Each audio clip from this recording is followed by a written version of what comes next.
الحمدللہ نحمدہ. آج ہمارا لیکچر نمبر ٹھیک ہے.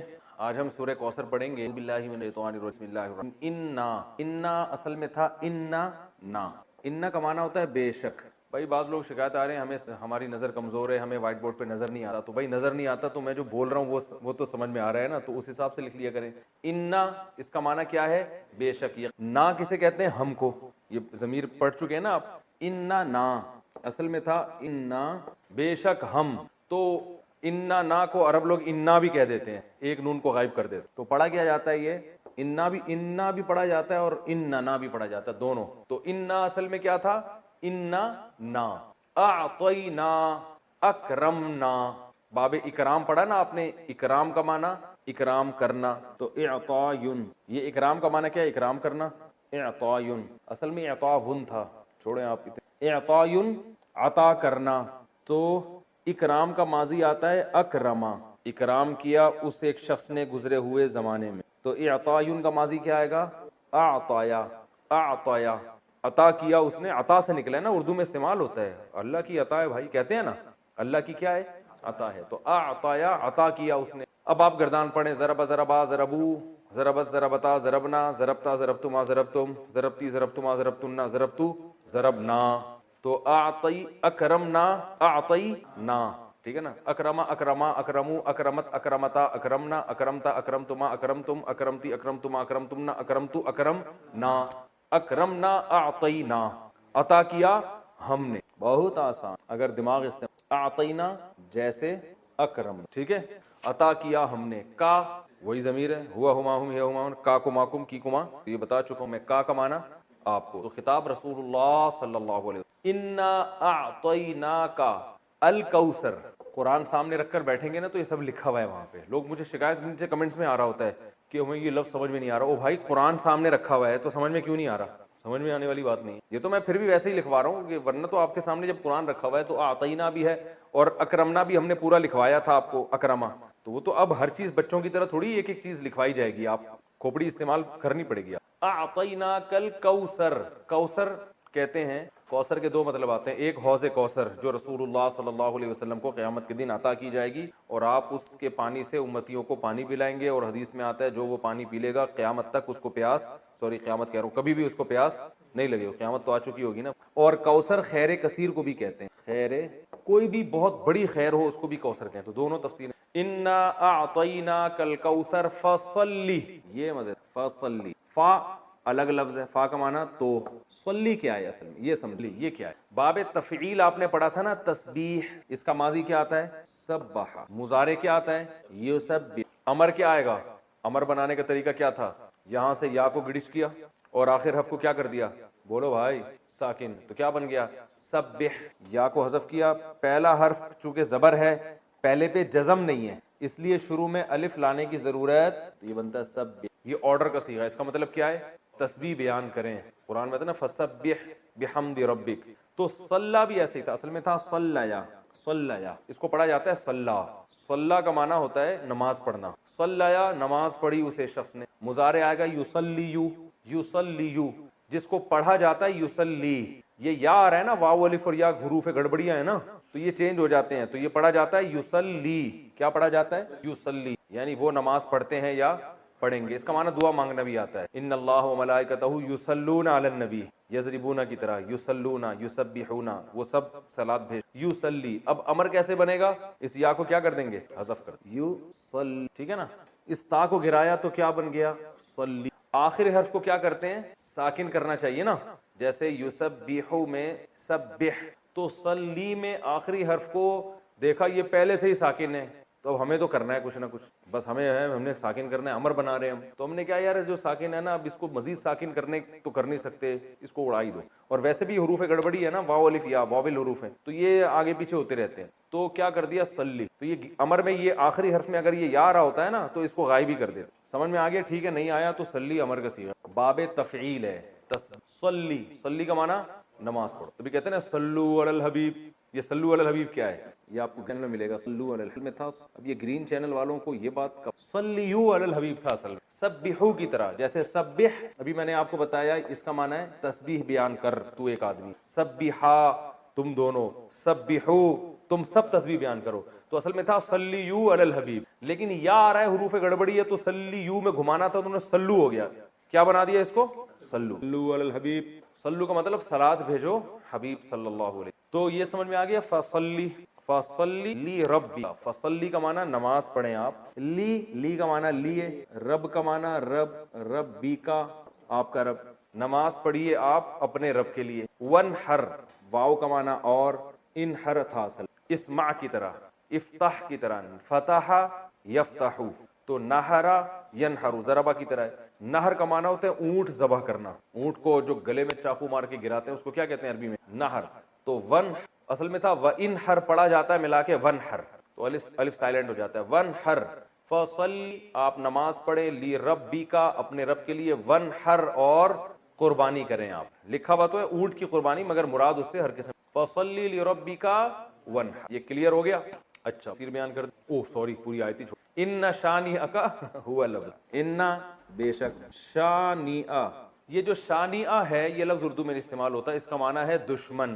شانئ کسے کہتے ہیں؟ کا معنی آپ کا. ان شانئک، بے شک آپ کا دشمن، هو الابتر، وہ دشمن کیا ہے؟ ہوا کا معنی وہ، الابتر.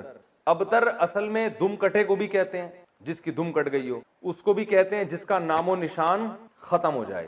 ابتر کا معنی کیا ہے؟ نام و نشان باقی نہ. لکھا ہوا سمجھ میں نہیں آ رہا تو پڑھا ہوا تو سمجھ میں آ رہا ہے نا. ابتر جس کا نام و نشان باقی نہ. اردو میں استعمال ہوتا ہے یار میری تو حالت ابتر کر دی ہے، کہتے ہیں نا اتنی ابتر حالت ہے. مشکل اردو میں استعمال ہوتا ہے لیکن ہوتا بہرحال ہے. ابتر بہت بری حالت، اچھے معنی میں استعمال نہیں ہوتا. ابتر دیتا ہوں، دم کٹے کو بھی کہتے ہیں، وہ جس کا نشان باقی، نسل باقی نہ. ٹھیک ہے، افعال کے وزن پر صیغہ چھوڑیں، صیغہ ابتر بس کہتے ہیں. کس کو کہتے ہیں؟ ہے تو صیغہ صفت افعل، جیسے اعما، اسممو، ہاں عیب کے معنی میں، اور اعور جیسے میں نے مثالیں دی. اس کی مؤنث آتی ہے بترا. اچھا خیر، تو ان نشانیہ کا هو الابتر قرآن کی مختصر ترین صورت. تو ہم آگے قل یا ایھا الکافرون بھی حل کر لیتے ہیں، پھر دونوں صورتوں کی ایک ساتھ ریکارڈ کرو. ٹھیک ہے، اگلی صورت ہے قل یا ایھا الکافرون. قل کیا ہے اصل میں؟ قل بہت استعمال ہوا ہے قرآن میں. اصل میں تھا قوالا، قوالا یقبلو، قوالا یقبلو، جیسے نصرا ینصرو، نصرا ماضی، ینصرو واو حروف گڑبڑی ہے. قوالا کو قالا پڑھتے ہیں، یقبلو کو یقولو پڑھتے ہیں. یقولو کو کیا پڑھتے ہیں؟ وہ کہتا ہے یا کہے گا. جب امر بناتے ہیں تو سب سے پہلا کام ہمارا کیا ہوتا ہے؟ اس یا کو گرا دیتے ہیں، مارکیٹ سے کیا کر دیتے ہیں؟ یہ بن گیا قولو. کیا بن گیا؟ قولو. صاف کر کے لکھ، قولو بن گیا. امر بناتے ہوئے کیا کرتے ہیں؟ آخر کو ساکن کرتے ہیں، بن گیا قول. شروع میں الف لے کر آتے ہیں اگر پہلا حرف ساکن نہیں ہو تو کچھ لانے کی ضرورت نہیں ہے. تو یہ کیا بن گیا؟ قول. اس کا معنی ہے کہو، ایک آدمی سے خطاب ہو رہا ہے، کہہ. اب قول اتنا لمبا ہے اور یہ ہے بھی واو گڑبڑی حرف ہے، تو عرب نے اس کو بنا کے دیا قل. اب قول کون بولے گا بھائی؟ اتنی دیر اس کی بات کرنے میں نہیں لگی جتنی دیر آپ کو اس کے کہنے میں لگ رہی. بھائی میں آپ سے کہتا ہوں بات کریں، اور بات کرنے کا لفظ اتنا لمبا میں نے کھینچ دیا کہ آپ کے ٹائم ختم ہو چکا. ایسے ہی کہ آپ نے جتنی دیر میں مجھے بات کرنے کے لیے کہا ہے تو میرے بات کرنے کا ٹائم بھی آپ پی گئے ہیں. تو اگر آپ بولیں نا قول، وہ کہے گا کچھ کہنے کے قابل چھوڑا نہیں ہے، ٹائم ختم ہو گیا. تو اس لیے عربوں نے کیا کیا؟ قول کو شارٹ کر کے کیا کر دیا، اور بہت اچھا کام کیا. صحیح ہے نا، بالکل مناسب کام کیا. جب قل سے بات بن رہی ہے تو قول کہنے کی ضرورت، تو انہوں نے قول کو بنا دیا قل. یہ عربی اہل لغت کی بات کر رہا ہوں، یہ نبی صلی اللہ علیہ وسلم سے پہلے جو عرب تھے نا، زبان تو خود ہی نیچرل اس میں بن جاتی ہے نا، تو یہ بن گیا قل. قل کا معنی کہے. ٹھیک ہے نا، قول سے نکلا ہے. قول اردو میں استعمال ہوتا ہے بات کو. دو بندوں کو بولیں گے تو قولا، قولو، قولی. ٹھیک ہے نا. اچھا قل کہہ دیں. یا کا معنی کیا ہے؟ اے. اردو میں استعمال ہوتا ہے یا اللہ، ہم کہتے ہیں نا یا اللہ، اے اللہ. قل یا ایھا الکافرون. ایھا، یہ ایھا کا لفظ بہت استعمال ہوا ہے. ایو کا مطلب ہوتا ہے یہ صرف یوں سمجھ لیں کہ ایک تنبیہ کے لیے لگایا ہے. جیسے ہم کہتے ہیں ارے، اور ہا کا معنی بھی ایک تنبیہ، ہا یعنی ادھر متوجہ ہو جاؤ. تو اب اتنی گہرائی میں آپ کو جاننے کی ضرورت نہیں ہے. بس ایھا کا مطلب کیا؟ ارے ہو، ارے ہو، ارے بھائی، جیسے ہم اردو میں کہتے ہیں نا، تو ارے بھی کر سکتے ہیں اس کا ترجمہ. لیاری کی زبان میں اڑے، اڑے کہتے ہیں ہمارے. ارے بھی. ایھا کا معنی او، اے. یا کا معنی اے، ایھا کا معنی او. اے او الکافرون، اے او کافرون. کافرون کون سا صیغہ ہے؟ کافر کی جمع ہے. کفارا یکفرو، نصرا ینصرو. اس میں فاعل آتا ہے ضاربن تو اس کا آئے گا کافرون.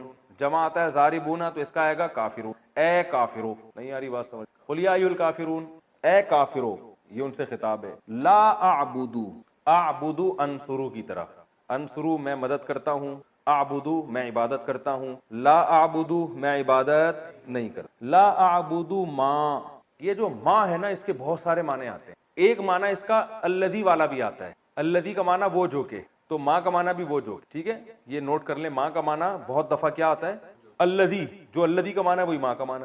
لا اعبدو ما, میں نہیں عبادت کرتا اس کی جو کہ, میں عبادت نہیں کرتا ما اس کی جو کہ, یعنی اس کی جو کہ, یا ہو انگلش میں نا ہو یا ہوم, یہ بالکل وہی معنی ادا کر رہا ہے, ٹھیک ہے نا.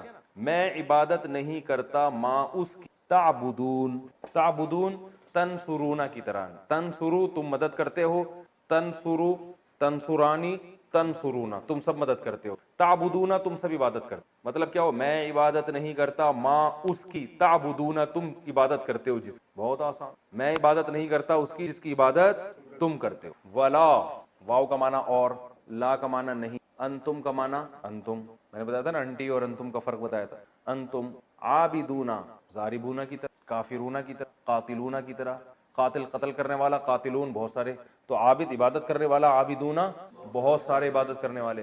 تو ولا انتم, اور نہیں ہو تم بھی, عابدونا عبادت کرنے والے, کیونکہ انتم بہت سارے ہوتے ہیں نا, تم سب کو خطاب ہے, تو عابد کے بجائے عابدونا. ولا انتم عابدونا, اور تم عبادت کرنے والے نہیں ہو, اس میں فاعل ہے یہ. ولا انتم عابدونا ما اس کی, ولا انتم عابدون ما اعبد, اور تم عبادت کرنے والے نہیں ہو اس کی جس کی میں عبادت کرتا ہوں. ولا انا عابد ما عبدتم, ولا انا, اور نہ ہوں, انا عربی میں کہتے ہیں, میں انا نحنو بتایا تھا نا, ولا انا عابد, یہ اس میں فاعل ہے, اور نہ میں عبادت کرنے والا ہوں, ولا انا عابد ما اس ذات کی, عبدتم, عبد تم تھا اصل میں, پڑھتے عبدتم ہے, ضربتم کی طرح, نصرتم, بھائی دیکھو نا, ضربا ضربا ضربو, ضربت ضربتا ضربنا, ضربتا ضربتما ضربتم, تم سب مارتے ہو. عبدتم تم سب عبادت کرتے ہو. ولا انا عابد, اور نہ ہی میں عبادت کرنے والا ہوں, ما اس معبود کی, عبدتم جس کی تم عبادت کرتے. پھر دوبارہ تکرار کیا اسی مضمون کا, ولا انتم عابدون ما اعبد, یہی آیت دوبارہ آئی ہے, اور نہ تم عبادت کرنے والے ہو ما اس ذات کی, اعبد جس کی عبادت, لکم, لام کا معنی لیے, کم کا معنی تمہارے, لکم دینکم تمہارے لیے, دینکم تمہارا دین, ولیا, واو کا معنی اور, ولیا, یا کا معنی میں, ذرا بنی تھا نا, یا آ رہا تھا, ولیا اور میرے لیے, لکم دینکم ولیا اور میرے لیے ایک دین, یہ تو ترجمہ بتا رہا ہوں نا, لکم دینکم تمہارے تمہارا دین, ولی دین اور میرے لیے بھی ایک دین ہے. ایک کا ترجمہ تنوین سے کر رہا ہوں, جب بھی دو زبر دو زیر دو پیش آتا ہے نا تو اس کا معنی کوئی یا ایک لگتا ہے, سمجھ میں آ گیا, ٹھیک ہے, نہیں ہے تو زیادہ پیچیدگیوں میں جانے کی ضرورت بالکل. لکم دینکم ولی دین, تمہارے لیے تمہارا دین اور میرے لیے دین ایک الگ دین. تو یہ سورہ کوثر اور سورہ کافرون, کتنا ٹائم باقی ہے بھائی, 19 منٹ باقی. تو سورہ کوثر اور سورہ کافرون کا میں نے آپ کو جو گرامر کے لحاظ سے حل کر دیا. اب ہم آگے اس کی تفسیر پڑھتے ہیں. تو اب ہم انشاءاللہ اس کی تفسیر پڑھیں گے. پہلے سورہ کوثر ہم نے پڑھی ہے. کوثر عربی میں خیر کثیر کو کہتے ہیں. اس سورت کا ایک شان نزول ہے. شان نزول اس کا یہ ہے کہ رسول اللہ صلی اللہ علیہ وسلم جب مکہ مکرمہ میں تھے تو آپ صلی اللہ علیہ وسلم نے لوگوں کو توحید کی دعوت دی, تو بہت سو نے قبول کی, بہت سو نے انکار کیا. آپ صلی اللہ علیہ وسلم کے دشمن پیدا ہو گئے. عرب میں نرینہ اولاد کو ایک بہت بڑا تحفہ سمجھا جاتا تھا. آپ صلی اللہ علیہ وسلم کے نرینہ اولاد نہیں تھی, آپ کے بیٹے پیدا ہوئے قاسم, اور ان کا انتقال ہو گیا. تو اس پہ جو ہے نا مشرکین مکہ نے یہ شور مچانا شروع کر دیا کہ دیکھو یہ تو ابتر ہے معاذ اللہ, یعنی ان کی تو نسل ہی ختم ہو رہی ہے, ان کا تو اثر ہی ختم ہو جائے گا, اور جو دین یہ لے کر آئے ہیں ان کے دنیا سے جانے کے بعد وہ دین ختم ہو جائے گا. کیونکہ عموماً ایسا ہوتا ہے کہ باپ کے جانے کے بعد بیٹے جو ہے وہ قائم مقام بنتا ہے اور وہ اسی ویژن کو لے کے آگے چلتا ہے. تو ان کو یہاں ویسے بھی لوگ فالو نہیں کر رہے ہیں مکہ میں, اور ان کی اپنی کوئی اولاد بھی نہیں ہے, یعنی نرینہ اولاد بھی نہیں ہے, کیونکہ نسل تو نرینہ اولاد سے چلتی ہے. تو اس لیے جو ہے نا یہ ابتر ہے معاذ اللہ. ابتر کا معنی ان کا نام و نشان ختم ہونے والا ہے. تو نبی صلی اللہ علیہ وسلم بشر تھے, آپ کو یہ تانے سن کے غم ہوتا تھا. انسان کو بہرحال ہوتا ہے جب کوئی اس کے خلاف منفی پروپیگنڈا کرتا ہے. تو اللہ تعالیٰ نے آپ صلی اللہ علیہ وسلم کی تسلی کے لیے یہ آیات نازل فرمائیں. عاص ابن وائل ایک بہت اسلام دشمن تھا, عرب کا سردار تھا, اس نے یہ پروپیگنڈا بہت, تو اس پر سورہ کوثر نازل ہوئی. انا اعطیناک الکوثر, اے نبی ہم نے آپ کو خیر کثیر دی ہے. خیر کثیر سے مراد آپ کو جو ہم نے اسلام دیا ہے وہ اتنی بڑی خیر ہے کہ اگر آپ کے کوئی نرینہ اولاد نہیں بھی ہے تو اس کے مقابلے میں اللہ نے آپ کو جو دین دے دیا، اس کی دینی دنیا کی برکتیں بھی حاصل ہوں گی اور آخرت میں بھی. تو یہ خیر کثیر کے ہوتے ہوئے اگر آپ کے نرینہ اولاد نہیں ہوتی تو آپ کو غم کرنے کی ضرورت. اور دوسری تفسیر کے مطابق ہم نے آپ کو حوض کوثر دی، تو آپ صلی اللہ علیہ وسلم میدان حشر میں اپنے امتیوں کو پانی پلائیں گے جب لوگ پیاس سے بلک رہے ہوں گے. تو یہ آپ کی خصوصیت ہے کہ اس وقت اللہ نے آپ کو ایک نہر آپ کے اختیار میں دی ہوگی جس سے آپ اپنے چاہنے والوں کو پانی پلائیں گے اور پھر ہمیشہ کے لیے ان کی پیاس بجھ جائے گی. تو جس کو اتنی بڑی نہر ملی ہو، اتنا اس کو عزت مل رہی ہو آخرت میں، تو اس کو ایسی شخصیت کو کہ اگر نرینہ اولاد نہیں ہوتی تو وہ یہ غم کوئی غم نہیں ہوتا. تو یہ دو خوشخبریاں دی گئیں. انا اعطیناک الکوثر، اے نبی ہم نے آپ کو کوثر عطا کی ہے. اب چونکہ اللہ نے ایک نعمت کی ہے تو اللہ فرما رہے ہیں کہ آپ پر بھی شکر واجب. وہ شکر کیا ہے؟ فصلی لربک، آپ اپنے رب کے لیے نماز پڑھیے، ونحر اور قربانی کی. دو کام آپ کریں گے، نماز اور قربانی. تو اس کا صلہ اللہ آپ کو کیا عطا فرمائے گا؟ ان شانئک ھو الابتر، آپ کا دشمن آپ کو تانے دے رہا ہے کہ آپ ابتر ہیں، آپ کی نسل ختم ہونے والی ہے. تو ہم آپ کو یہ خوشخبری دے رہے ہیں کہ آپ دین پر مضبوطی سے قائم رہیے، آپ کے دشمن کی نسل ختم ہونے والی ہے. تو ان کے جسمانی بیٹے تو ہوں گے، روحانی اولاد نہیں ہوگی ان کے، جس کا نتیجہ یہ نکلے گا کہ ان کے درجنوں بچے ہو کے بھی ان کا نام و نشان مٹ جائے گا.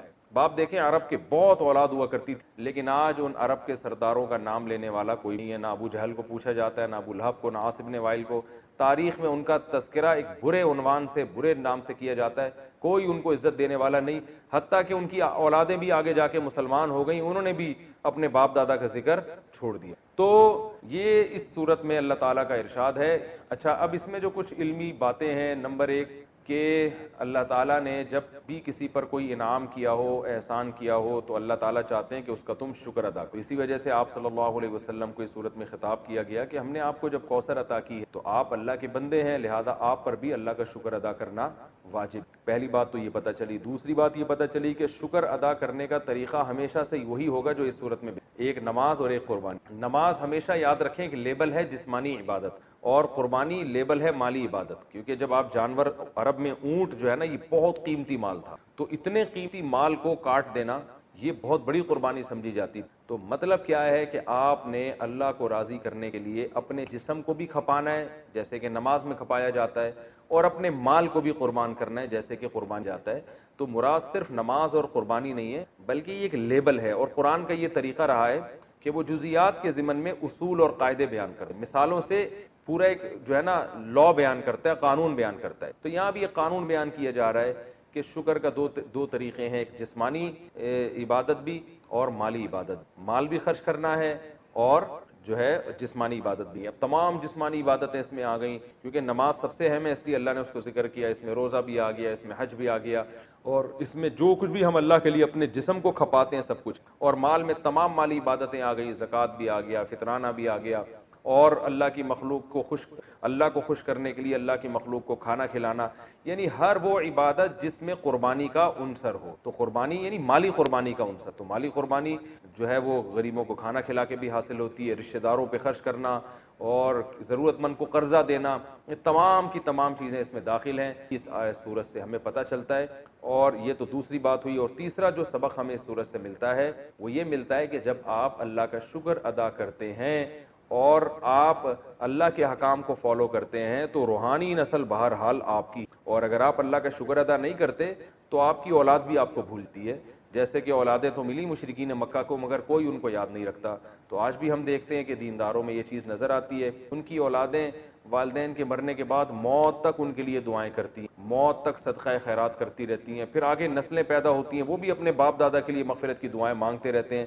لیکن جو زیادہ نام نہاد لبرل لوگ ہیں وہ اپنی اولادوں پہ بڑا خرچ کرتے ہیں، مگر ہم دیکھتے ہیں کہ جب ان کے والدین کا انتقال ہوتا ہے تو اولادیں چند دنوں میں ان کو بھول. جتنا دین سکھایا ہوگا آپ کی اولاد آپ کو اتنا ہی یاد رکھے گی، اور آپ کی نسلیں آپ کو اتنا ہی یاد رکھیں. جتنا آپ نے اپنی اولاد کو دین سے دور کیا ہوگا تو آپ کی اولاد وراثت تو دبا کے لے گی، آپ سے سارے فائدے اٹھائے گی مگر آپ کو یاد نہیں رکھ. تو یہ صورت میں ہمیں سبق ملتا ہے. اللہ تعالیٰ عمل کی توفیق دے. اس کے بعد سورہ کافرون ہے. سورہ کافرون میں کبھی ایک شان نزول ہے. رسول اللہ صلی اللہ علیہ وسلم مکہ مکرمہ میں، یہ ساری صورتیں جو ہے نا اس میں پارے میں زیادہ تر صورتیں اس میں مکہ میں نازل ہوئی ہیں ابتدائی اسلام. تو مشرکین مکہ رسول اللہ صلی اللہ علیہ وسلم کے پاس آئے اور کہنے لگے کہ آپ تو اپنی دعوت سے باز آتے نہیں ہیں، آپ بار بار ہمیں کہتے ہیں کہ بتوں کی عبادت چھوڑ دو، بتوں کی چھوڑ دو، اور ہم آپ کو کہتے ہیں کہ آپ ہمارے دین پہ آ جائیں.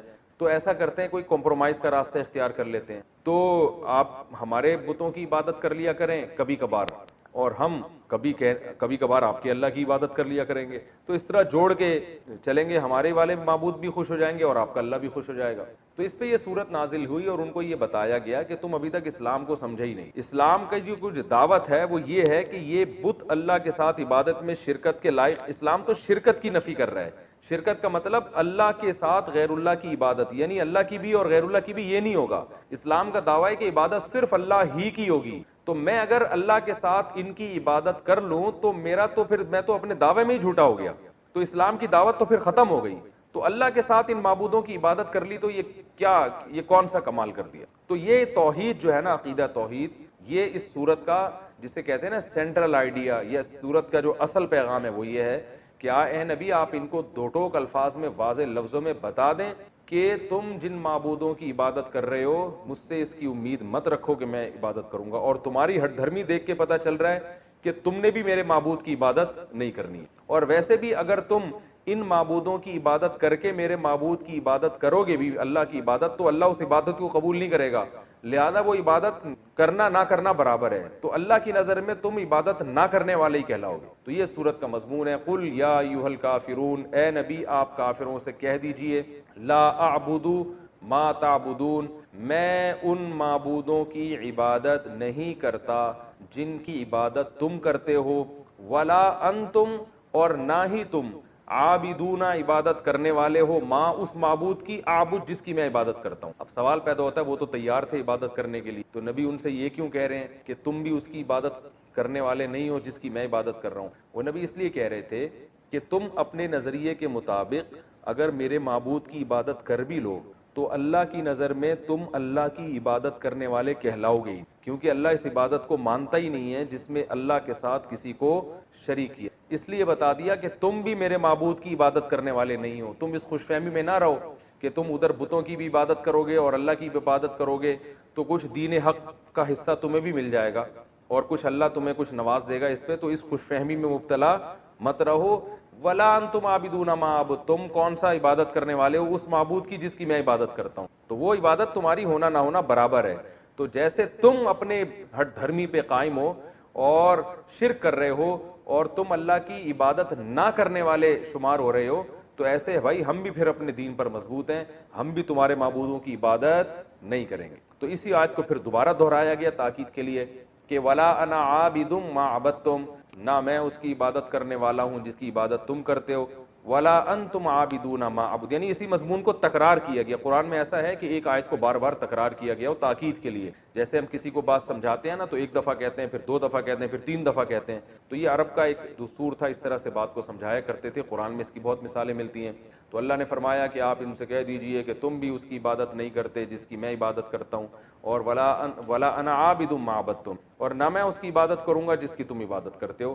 تو نہ فی الحال ایسا ممکن ہے، نہ مستقبل میں ایسا ممکن ہے. لکم دینکم ولی دین، تمہارے لیے تمہارا دین اور میرے لیے میرا دین. اس آیت کا یہ مطلب نہیں ہے کہ ان کو اجازت دی جا رہی ہے کہ تم اپنے دین پر عمل کرو میں اپنے دین. اس کو کہتے ہیں متارکت، کہ جب کوئی ہٹ دھرم ہو اور بات نہ مان رہا ہو تو جان چھڑانے کے لیے اس کو یہ کہا جا سکتا ہے کہ بھائی تم اپنے دین کو فالو کرو، ہم اپنے دین کو فالو کرتے ہیں.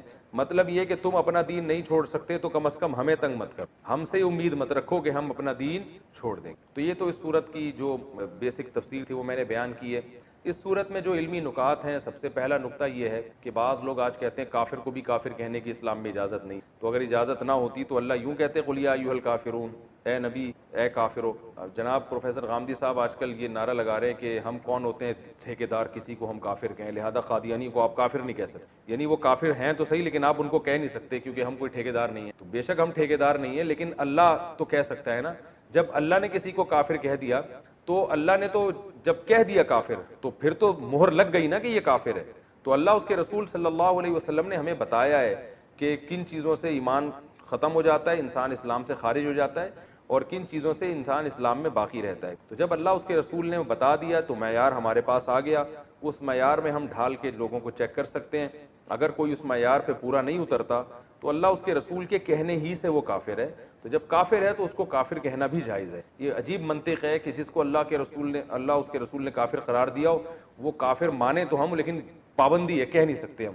یہ ایسے ہی ہے جیسے ایک آدمی کو کہہ دیا کہ یہ بیمار ہے, ڈاکٹروں نے آپ کو بتا بھی دیا, ثبوت بھی دے دیے کہ بھئی اس کا وائرس پازیٹیو آیا ہے اور سب کچھ بتا دیا, آپ نے کہا ڈاکٹر کہہ رہے ہیں کہ یہ بیمار ہے لیکن ہمیں گورنمنٹ نے ہمیں اس کو بیمار کہنے پر پابندی لگائی ہے. تو بھائی, اور ہم ٹھیکیدار نہیں ہیں کہ ہم کسی کو بیمار کہیں, بھائی ہم نہیں ہیں, لیکن ڈاکٹر کا تو یہ رائٹ ہے نا کہ وہ چیک کر کے بتائے. تو کافر قرار دینا یہ اللہ اس کے رسول کو اتھارٹی ہے. تو جس کو اللہ اس کے رسول نے کافر قرار دے دیا ہو اس کو کافر کہنے پر کوئی گناہ نہیں ہے. ہاں مصلحتاً کوئی کافر نہ کہے, اس لیے کہ دین کے جب آپ کسی کو قریب کرنا چاہتے ہیں تو آپ ایسے الفاظ استعمال کرتے ہیں جس سے وہ قریب ہو. جیسے قرآن نے اہل کتاب کو اہل کتاب کہا, کیونکہ اہل کتاب کے لفظ میں ایک قسم کی عزت ہے. تو جب آپ اس کو عزت دیں گے تو وہ دین کے قریب آئے گا. تو اس نیت سے اگر کوئی وقتی طور پر کسی کافر کو کافر نہیں کہتا تو اس میں کوئی حرج نہیں ہے دین کے قریب لانے کے لیے. لیکن علی الاطلاق پابندی لگا دینا کہ قادیانیوں کو کافر نہیں کہا جائے گا اور فلاں کو کافر نہیں کہا جائے گا, تو وہ جو کافر ہے وہ تو کافر ہی کہا جائے گا اس کو. تو یہ خامخواہ کی افلاطونی اور ایک عجیب سی منطق ہے.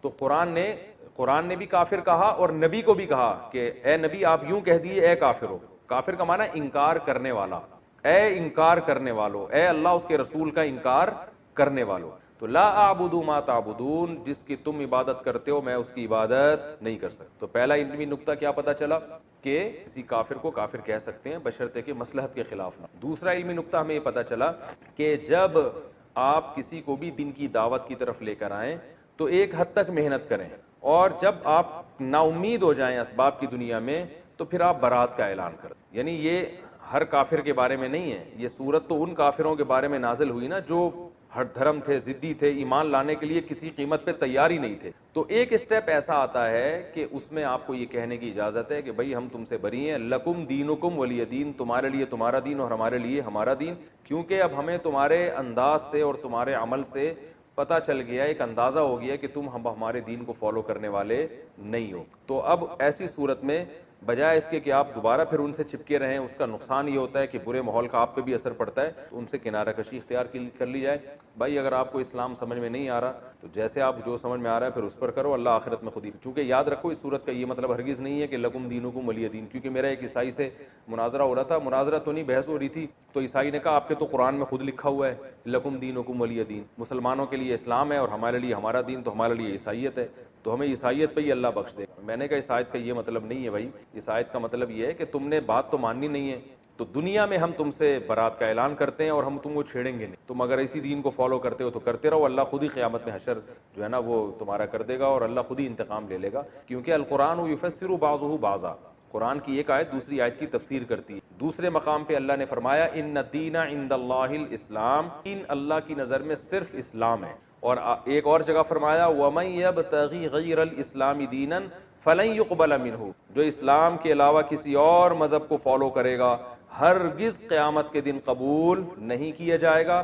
وَهُوَ فِي الْآخِرَةِ مِنَ الْخَاسِرِينَ, اور وہ آخرت میں خسارے والوں میں سے ہو. تو اللہ جب ایک جگہ واضح لفظوں میں فرما رہے ہیں کہ اسلام کے علاوہ کوئی دین قابل قبول نہیں ہے, تو اللہ کیسے پرمیشن دے سکتے ہیں لکم دینکم کہ تم جس دین کو فالو کرتے رہو. تو کوئی فالو کرنے کی اجازت نہیں ہے, صرف بتانا ہی مقصد ہے کہ تم اگر ہماری بات نہیں مانتے تو دنیا میں تم اسی دین کو فالو کرو, ہم زبردستی اپنا دین تم پر مسلط نہیں کریں گے, ہم زبردستی تم سے بحث مباحثہ کر کے تمہیں زبردستی لانے کی کوشش نہیں کریں گے. ہاں یعقوب علیہ السلام دعائیں مانگ رہے ہیں میرا بیٹا مل جائے جہاں وہ اچھی حالت میں ہو, اور دعا قبول کیسے ہو رہی ہے, دوسرا بچہ بھی گم گیا. اب آج کل کوئی یونیورسٹی اور کالجز کے لڑکے ہیں, ان کو اتنے بڑے بڑے غم نہیں پہنچتے, ان کو یہی ہوتا ہے وہاں شادی کرنا چاہتے تھے نہیں ہوئی, حالانکہ رات کو اٹھ کے اتفاق سے اس دن دعا بھی مانگی تھی. زندگی میں پہلی دفعہ کیا کیا تھا, دعا مانگی تھی, دانت برش سے صاف کر لیے تھے, گٹکے اور چرس کی بدبو ختم کر کے اللہ سے دعا مانگی تھی. اس دن پی بھی نہیں تھی, ٹھیک ہے نا, کوئی عمل اللہ کے سامنے دکھانے کے لیے بولو نہیں ہے. پھر دعا مانگ رہے ہیں اور چاہتے ہیں کہ فوراً سے پہلے قبول ہونی چاہیے, پھر ہم اللہ کو مانیں گے. اللہ نے کہا ہے غیب پر ایمان لے کر آؤ پھر میں مانوں گا. کیونکہ میرے بھائی ایسے تو آپ ڈی ایس پی کو بھی مانتے ہو, ایس ایچ او کو بھی مانتے ہو, کیونکہ آپ کو پتہ ہے کہ ان کے پاس تو جو پاور ہے وہ تو نظر آتی ہے نا. ایسے تو سب محلے کے دادا کو بھی مانتے ہیں, یار اس سے جو بولو کام ہو رہا ہے. اللہ کو ماننے کے لیے یہ ضروری ہے کہ اپنی فائل اللہ کے دفتر میں داخل کر دی, دعا قبول ہوئی, تو بھی ٹھیک ہے, نہیں ہوئی تو بھی قبول ہی سمجھی جائے گی کہ قبول ہی ہوئی ہے. سمجھ رہے ہو, غیب پر ایمان. تو یعقوب علیہ السلام دعائیں مانگتے مانگتے مانگتے قبولیت کا کیا طریقہ ہوا, دوسرا بچہ بھی گم گیا. پھر بھی کیا کہہ رہے ہیں, انما اشکو بثی وحزنی الی اللہ, میں اپنا غم صرف اللہ سے بیان کرتا ہوں. یہ عبدیت ہے. دیکھو اتنا فنٹر بننا کہ اللہ کے سامنے بھی غم نہ بیان کرے, یہ صبر نہیں ہے, یہ فنٹر گیری کی کیا ہے.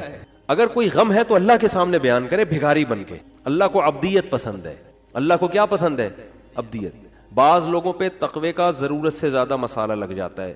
اب وہ بیمار ہیں تو اللہ سے بھی نہیں کہہ رہے ہیں بیمار, وہ کہہ رہے ہیں میں تو بالکل ٹھیک ٹھاک فٹ فاٹ. تو اللہ سے نہیں, اللہ کے سامنے تو اللہ کو کیا پسند ہے, عارضی. تھوڑی بیماری ہو اللہ سے کہے اللہ یہ تھوڑی ہے مگر تو نے تو تھوڑی بیماری دی مگر میں اتنا کمزور ہوں, مجھے یہ تھوڑی بھی بہت ہے, اس کو بھی ختم کر دے. اے اللہ تو نے مجھے بہت رزق دیا, نعمتیں بہت ہیں, مگر میں اتنا نالائق ہوں نا, یہ بھی میری اپنی کنجوسی کی وجہ سے مجھے تھوڑا لگ رہا ہے, تھوڑا اور بڑھا دے.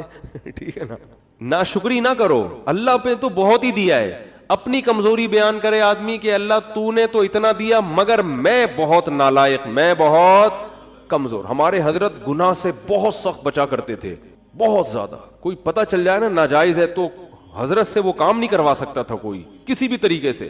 ناجائز تو کیا نامناسب کام بھی نہیں کروا سکتا تھا. ہمارے حضرت کا یہ مشہور تھا کہ کوئی کام جائز ہے مگر نامناسب ہے, علماء پہ سوٹ نہیں کرتا, وہ یہ ایک شریف آدمی پہ سوٹ نہیں کرتا, کچھ بھی کر لو حضرت نہیں کرتے تھے. اتنا تقوی. اس کے باوجود فرماتے تھے میں اللہ سے دعا میں یہ کہتا ہوں کہ اللہ میرے پلے عمل کچھ بھی نہیں ہے, میرے پلے عمل کچھ بھی نہیں ہے اور نہ مجھ سے کچھ عمل ہوتا. تہجد میں 5 پارے پڑھ رہے ہیں اور دعا کیا کر رہے ہیں, اللہ ہم سے عمل نہیں ہوتا, ہم کمزور ہیں, تو ویسے ہی بخش دے ہم کو. بہت مشکل ہے بات سمجھانا, بہت مشکل ہے بھائی. یعنی دعا میں کیا کہہ رہے ہیں کہ اللہ ہمارے پلے کچھ بھی. پھر حضرت ایک شعر پڑھا کرتے تھے, مقامات حریری جن لوگوں نے پڑھی ہے نا, عربی ادب کی کتاب ہے, اس میں ایک فقیر کا واقعہ, بس یہ واقعہ بیان کر کے بیان ختم کرتا ہوں. ایک فقیر, ایک وہ گزرا ہے, ان کے نام ذہن سے نکل گیا جو کتاب کے مؤلف ہیں. تو وہ مؤلف نے نا بڑے واقعات بیان کیے, بڑے شاعری کے انداز میں اور قافیے ملا کے مختلف طریقوں سے نا. تو وہ شاعر بن کے مختلف لوگوں کے گھروں میں جا کے نا, وہ ہوتا ہے فراڈی, یعنی اپنے آپ کو یہ کردار ہے, جیسے پرینک ہوتے ہیں نا, تو پہلے تو ویڈیو نہیں بنتی تھی, ریٹرن میں ہی پرینک بن رہے ہوتے تھے. ٹھیک ہے نا.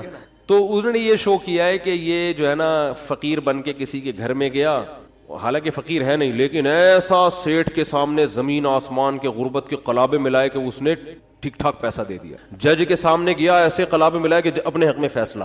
تو اس نے ایک شعر کہا کہ بارش ہو رہی تھی اور اندھیری رات تھی, سرد رات تھی. یہ فقیر بن کے کسی سیٹھ کے چوکھٹ پہ گیا, دروازے پر دروازہ بجایا. سیٹھ نے جب دروازہ کھولا تو اس کی زبان سے شعر کیا نکلا, قد دفع اللیل الذی فہرا الی ذراکم شعثا مغبرا. کیا خاندانی شعر ہے, یہ تو عربی میں ہی سمجھ میں آئے گا. کہہ رہے کہ وہ رات جو اندھیری رات ہے, سخت رات ہے, بارش ہو رہی ہے, بادل گرج رہے ہیں, اس خوفناک اندھیری رات نے تیری چوکھٹ پہ ایک ایسے شخص کو لا کے پھینک دیا ہے جو بالکل بے یار و مددگار ہے, غبار آلود بال اور پھٹے ہوئے کپڑے. شعیسا غبار آلود, مغبرہ غبار آلود, شعیسا بکھرے ہوئے بال, یعنی بالکل قسم پرسی کی حالت میں اس اندھیری رات نے ایک شخص کو تیری چوکھٹ پہ لا کے ڈال دیا ہے. تو سیٹھ کو تو جوش آئے گا نا, یار یہ رات کو میں ہی ملا تھا تیرے یہاں ڈالنے کے لیے, تو پیسے دے گا کہ نہیں دے گا. شاعری میں بڑی جان ہوتی ہے نا. قد دفع اللیل الذی, ورنہ رات کے اندھیرے میں کون کسی کے گھر پہ جاتا ہے, اور ایسی رات جو ٹھنڈی بھی ہو, برسات بھی ہو رہی ہو, اولے برس رہے ہوں اور جناب گھٹائیں آئی بھی ہوں, ایسی رات میں اگر کوئی کسی کی چوکھٹ پہ جا رہا ہے, اس کا مطلب واقعی وہ ضرورت مند ہے. تو کہہ رہے اندھیری رات نے تیری چوکھٹ پہ ایک ایسے آدمی کو لا کے ڈال دیے جس کے پاس بال بنانے کے اسباب بھی نہیں ہے, غم کو صاف کرنے کے وسائل بھی نہیں ہے. تو ہمارے حضرت یہ شعر فرماتے ہیں, میں تہجد میں پڑھتا ہوں جب اللہ کے سامنے کھڑا ہوتا ہوں نا, کہ اللہ اس اندھیری رات نے ایک ایسے شخص کو تیری چوکھٹ پہ لا کے ڈال دیا ہے جو عمل کے لحاظ سے بالکل زیرو ہے. پراگندہ بال کا مطلب عملی لحاظ سے غریب ترین, کچھ بھی عمل اپنے اعمال میں, وہ تو مال ظاہری لے رہے ہیں نا, یہ کیا مراد لے رہے ہیں, عمل مراد لے رہے ہیں. عمل کے لحاظ سے پراگندہ ہوں, میرے پلے کچھ بھی نہیں ہے سوائے تیری رحمت کی بھیک مانگنے کے لیے آیا ہوں. تو سب کچھ اہل اللہ سب کچھ کر کے بھی ایسی تواضع اللہ کے سامنے کہ اللہ ہمارے پلے کچھ بھی نہیں ہے, اور پھر فرماتے تھے میں سست ہوں, مجھ سے کچھ بھی نہیں ہوتا. حضرت ایک مثال بھی دیا کرتے تھے کہ والدین کا جو بچہ سست ہوتا ہے نا, اپاہج ہوتا ہے, تو والدین اس کا خیال زیادہ کرتے ہیں. تو فرماتے تھے میں اللہ سے کہتا ہوں ہم تو اپاہج ہیں, ہمارے اندر تو عمل کی صلاحیت, اپنی بدعمالیوں کی وجہ سے عمل کی صلاحیت ہی ختم ہو گئی ہے, تو ہمارا زیادہ خیال کر. تو اللہ کو یہ ابدیت پسند ہے, عمل کر کے بھی اپنے آپ کو زیرو سمجھنا. اور یہ جو آج کل یونیورسٹیوں میں ایتھیزم پھیل رہا ہے, اللہ کا انکار پھیل رہا ہے, اللہ کے لیے ککھ بھی قربانی انہوں نے کبھی نہیں دی ہوتی. ان سے کہو ایک فلم دیکھنا چھوڑ دو اللہ کے لیے نا, یہ جو دیکھنے کا دل کر رہا ہے نا عورت کو, آج نظر جھکا لو, ایک عمل میں کچھ بھی نہیں. اور جب ٹینشنیں آتی ہیں تو کس کا انکار کرتے ہیں؟ اللہ کا. یار اللہ کو تو ہم تو مانگتے ہیں, اللہ دیتا ہی نہیں ہے, اللہ کو تو ہمارا خیال ہی نہیں ہے. جو عمل کر رہے ہیں اللہ انہیں کچھ بھی نہیں دے رہا, ٹھیک ہے نا, پھر بھی کہہ رہے ہیں اللہ کیا کر رہا ہے, بہت دے رہا ہے. اور جو عمل نہیں کرتے سب کچھ دے رہا ہے اللہ ان کو, کبھی کچھ آزمائش آئے تو اس آزمائش کو پکڑ کے بیٹھ کے بولتے ہیں اللہ کو ہمارا خیال بولو نہیں ہے. یہ درندگی پھیلتی ہے خدا کے انکار سے. تو اب میں وہ بتاتا ہوں کہ وہ جب ان کو دعائیں قبول بھی نہیں ہو رہی تو مانگ کیوں رہے ہوتے ہیں وہ, جب اہل اللہ کو, جب اہل اللہ کی دعائیں قبول ہی نہیں ہو رہی تو سوال پیدا ہوتا ہے پھر مانگ کیوں رہے ہیں. حضرت یعقوب علیہ السلام کو چاہیے تھا نا, 1-2 سال تک بچہ مانگتے نہیں ملتا تو کہتے چھوڑو یار کوئی اور کام کرو, اللہ تو دیتا ہے ہی نہیں, ہونا چاہیے تھا نا ایسا. وجہ اس کی ہے کہ نبی صلی اللہ علیہ وسلم نے فرمایا کہ انسان جب دعا مانگتا ہے نا تو اللہ اس کی دعا قبول کرتا ہے, ہر دعا. فرمایا لیکن ایک وقت آتا ہے جب انسان کہتا ہے کہ اللہ میں مانگ مانگ کے تھک گیا مگر تو دعا قبول نہیں کرتا. جب یہ لفظ کہتا ہے تو پھر اللہ قبول کرنا چھوڑ دیتا ہے. اچھا یہ لفظ کہتا کیوں ہے؟ اس لیے کہتا ہے نا کہ اس کو قبول ہوتی بھی نظر نہیں آتی. تو اللہ کے نبی نے فرمایا کہ جو نظر نہیں آ رہی نا قبول ہوتی ہوئی وہ ساری ہو رہی ہوتی ہیں, لیکن جب دل میں یہ خیالات آنا شروع ہو گئے اب قبول ہونا بند. تو اللہ قبول کر رہا ہے لیکن وہ اپنے حساب سے کر رہا ہے. وہ یعقوب علیہ السلام کے بیٹے کو چھڑوا کے اور پھر دوسرا بھائی بھی چھڑوا کے وہ آپ کو آزما رہا ہے کہ ابھی بھی مانگتے ہو کہ نہیں مانگتے. جب اللہ نے دیکھا آزمائش میں کامیاب تو اللہ نے بادشاہ بنا کے ملایا, ٹھیک ہے نا.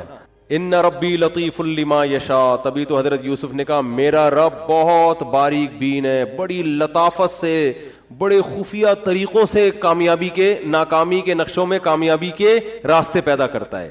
دنیا تو مسافر خانہ ہے بھائی, تو ٹینشن میں بھی سب کچھ صحیح ہو جائے گا آپ کا, اور آپ دعا مانگ رہے ہیں اللہ یہ والا کام میرا ہو جائے, نہیں ہو رہا, یہ والا کام میرا ہو جائے. ہمارے حضرت فرمایا کرتے تھے اہل اللہ کو تو اس سے غرض ہی نہیں ہوتی کہ قبول ہو بھی رہی ہے کہ نہیں ہو رہی.